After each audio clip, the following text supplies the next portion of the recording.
Okay, so in this video, we are going to be looking at a special kind of rate, which is called speed.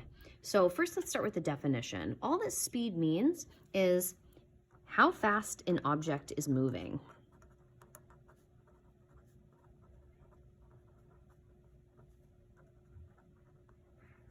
You can also think of this as the amount of distance covered per unit of time.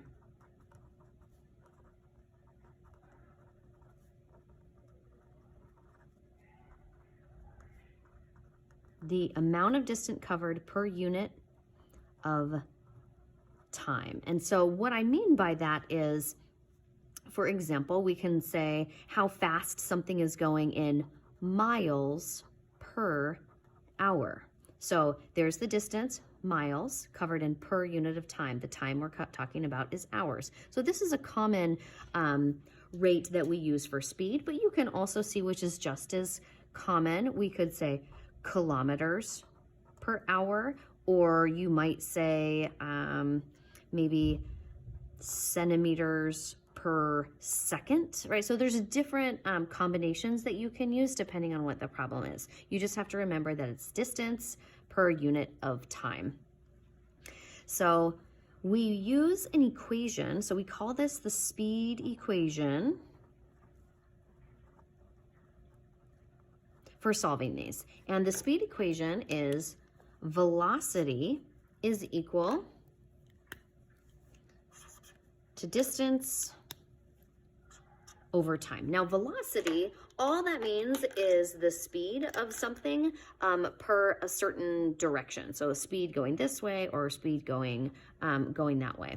But speed in general, the direction actually doesn't matter. But when we say the velocity of something, usually there's some directionality within that. Okay, so the velocity is that miles per hour, or the speed of it. The distance, of course, can be any unit. It might be miles, it might be kilometers, it might be millimeters, it might be centimeters, whatever distance unit you're using. And then the time, of course, the most common ones are going to be maybe seconds or hours or minutes or days, whatever unit of time you're using. Okay, so let's go ahead and try this using this formula to solve for these various scenarios. Okay, so first we have a skateboarder can travel 300 m, so I can see that that's going to be distance, so I'm assuming that's not going to be miles, so I think probably that m means meters in 52 seconds. That would be logical. So what is the skateboarder's speed? So they're asking for the speed, so that means that that velocity is unknown. So I'm going to set up my equation. Velocity equals distance over time, and I'm going to start plugging in what they give me in the problem and see if I can solve for the unknown. So I want to know what the velocity is. So we know the distance, we know the time. So I know all I need to do is divide that distance by the time, and it's going to give me that velocity. So I'm going to plug in those numbers. I'm going to go ahead and grab a pencil here. My distance, I can see, is 350 meters. And it's really important when you're setting up these equations, write the units. So if you just use the naked numbers without their units, sometimes it can be hard on the back end to figure out what units you're doing, because you're talking about a rate, so you have 2 units of measure. And sometimes you're even then converting between them, so then there's another layer of complexity. So include that unit.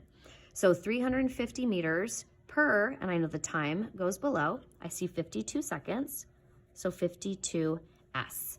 So all I need to do is divide 350 by 52, and that's going to give me meters per second.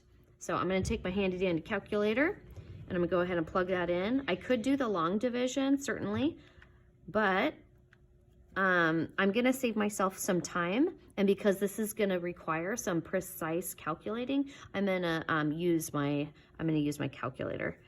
6.7, and I'll just go out to the, let's say the hundredths place is probably a good rule of thumb. 6.73, and we're going to say meters per second. And I can do it as a slash like that, or I can write it as 6.73 meters per second. There we go. Okay,